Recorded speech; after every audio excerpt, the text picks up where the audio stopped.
안녕하십니까. 인간이 인생을 살아갈 때 자기에게 유익한 것도 있고 무익한 것도 있습니다. 유익한 것을 선택하고 무익한 것을 멀리하는 것이 인생을 살아가는 지혜입니다.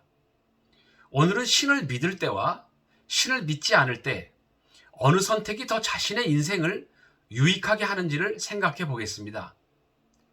인간이 가진 가장 큰 축복은 자유일 것입니다.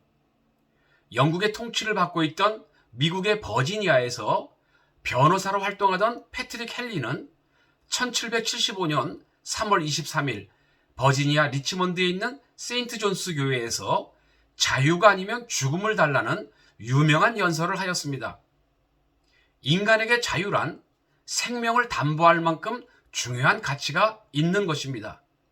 그러나 프랑스의 실존주의 철학자 사르트르는 인간에게 자유란 형벌이라고 말했습니다. 목숨만큼 중요한 가치를 지닌 자유가 왜 인간에게 형벌이 되는 것일까요? 그것은 책임 때문입니다. 인간의 실존은 자유로운 선택과 그 선택에 대한 책임을 짊어지는 것으로 나타납니다. 내가 선택했으면 내가 책임을 져야 합니다. 그러나 불행하게도 인간은 선택할 자유는 가졌지만 그 선택에 대한 책임을 질 만큼의 능력은 가지지 못한 존재입니다. 프랑스의 실존주의 철학자 까미는 인생이란 부조리한 것이라고 말했습니다. 까미는 인생의 부조리를 시지푸스의 신화를 통해서 설명하였습니다. 시지푸스는 신을 노엽게 한 죄로 끝없이 바위를 산 정상으로 밀어 올리는 형벌을 받은 존재입니다.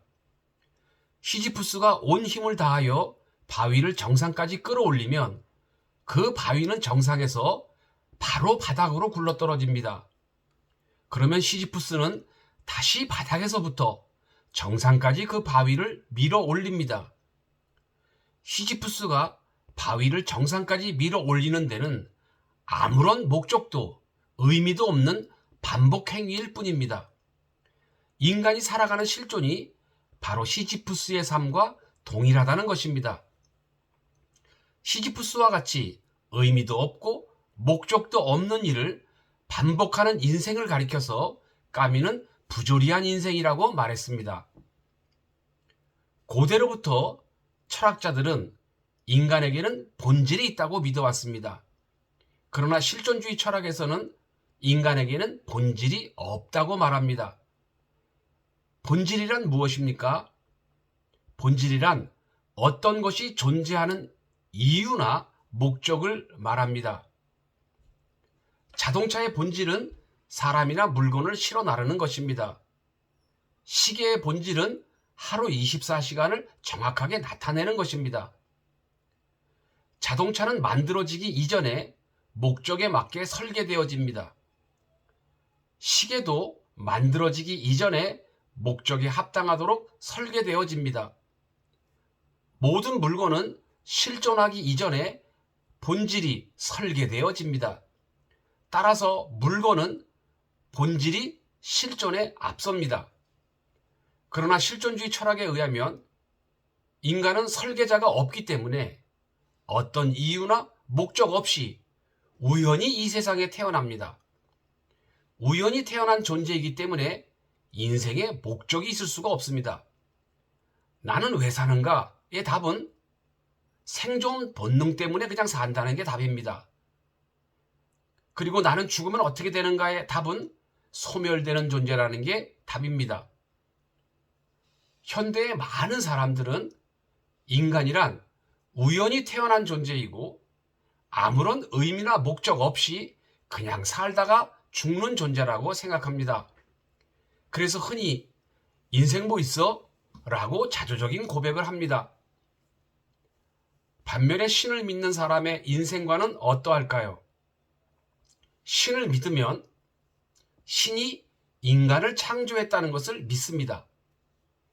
신이 인간을 창조했다면 인간을 창조한 이유와 목적이 있을 수밖에 없습니다.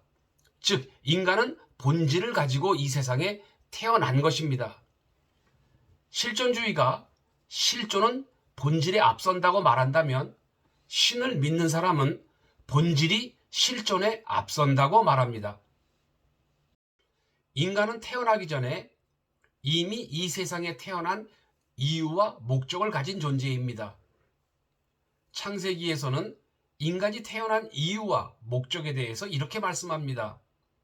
하나님이 가라사대 우리의 형상을 따라 우리의 모양대로 우리가 사람을 만들고 그로 바다의 고기와 공중의 새와 육축과 온 땅과 땅에 기는 모든 것을 다스리게 하자 하시고, 하나님은 자신이 창조한 세계를 관리하고 다스리도록 인간을 창조하셨다는 말씀입니다. 하나님이 창조한 세계를 관리하고 다스리려면 하나님처럼 인간도 창조력과 관리 능력을 가져야만 합니다. 그래서 하나님은 인간을 자기 형상으로 창조하신 것입니다. 하나님은 인간을 창조하신 후 인간에게 복을 주시며 생육하고 번성하여 땅에 충만하라, 땅을 정복하라, 바다의 고기와 공중의 새와 땅에 움직이는 모든 생물을 다스리라고 말씀하셨습니다. 신을 믿으면 인간은 우연히 이 세상에 태어난 존재가 아닙니다. 신을 믿으면 인간은 인생이라는 망망대해를 표류하는 존재가 아니라 분명한 방향성과 목적성을 가지고 앞으로 나아가는 존재입니다. 살아야 할 이유와 목적이 분명한 존재가 됩니다. 신을 믿지 않으면 자기에게 주어진 자유가 자기에게 형벌이 됩니다. 수많은 선택에서 수많은 실패와 좌절을 맛봅니다. 자기의 선택을 책임지고 싶지만 책임질 능력이 터무니없이 부족한 존재로서 살아가야 합니다. 인간이 전지전능한 존재가 아니므로 인생은 언제나 부조리하고 죽음이라는 뻔한 결말을 향하여 매일 나아가는 우울한 존재일 뿐입니다. 하지만 신을 믿으면 자기에게 주어진 자유로 자기가 책임지는 삶을 선택하지 않고 하나님이 책임지는 삶을 선택합니다. 그러한 선택을 가리켜서 자기 부인이라고 합니다. 신을 믿지 않으면 내가 모든 것을 책임져야 합니다. 하지만 신을 믿으면 하나님이 모든 것을 책임지십니다. 인간은 전지전능한 존재가 아니기 때문에 선택하는 자유만 있을 뿐입니다.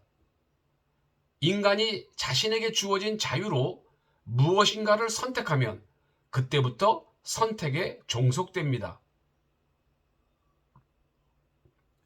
돈을 선택하면 돈의 지배를 받게 됩니다. 회사를 선택하면 회사의 지배를 받게 됩니다. 이러한 원리를 바울은 이렇게 설명했습니다. 너희 자신을 종으로 들여 누구에게 순종하든지 그 순종함을 받는 자의 종이 되는 줄을 너희가 알지 못하느냐? 혹은 죄의 종으로 사망에 이르고 순종의 종으로 의에 이르느니라. 신을 믿지 않는 사람은 자기에게 주어진 자유로 자기의 욕망을 선택합니다. 그리고 그 욕망의 종이 됩니다. 신을 믿는 사람은 자기에게 주어진 자유로 의를 선택합니다. 그리고 그 의의 종이 됩니다. 물론 신을 믿는 사람이든지 신을 믿지 않는 사람이든지 육체적으로는 모두 동일한 인생의 부조리에서 고통을 당합니다. 하지만 신을 믿지 않는 사람은 자기가 모든 책임을 지고 부조리한 삶을 살아가야 한다면 신을 믿는 사람은 하나님께 부조리한 삶을 맡기고 용서와 은혜 안에서 살아갑니다. 인생이라는 망망대해에서 방향도 없이 목적도 없이 떠밀려 살아가는 인생보다는 분명한 방향과 목적을 가지고 전진하는 삶이 더 행복하지 않을까요? 부조리한 망망대해에서 나의 노저음이 하잘것없는 작은 몸짓에 불과하지만 내가 존재해야 할 이유와 목적이 없는 것보다는 분명한 이유와 목적을 가지고 살아가는 게 더 지혜로운 선택일 것입니다.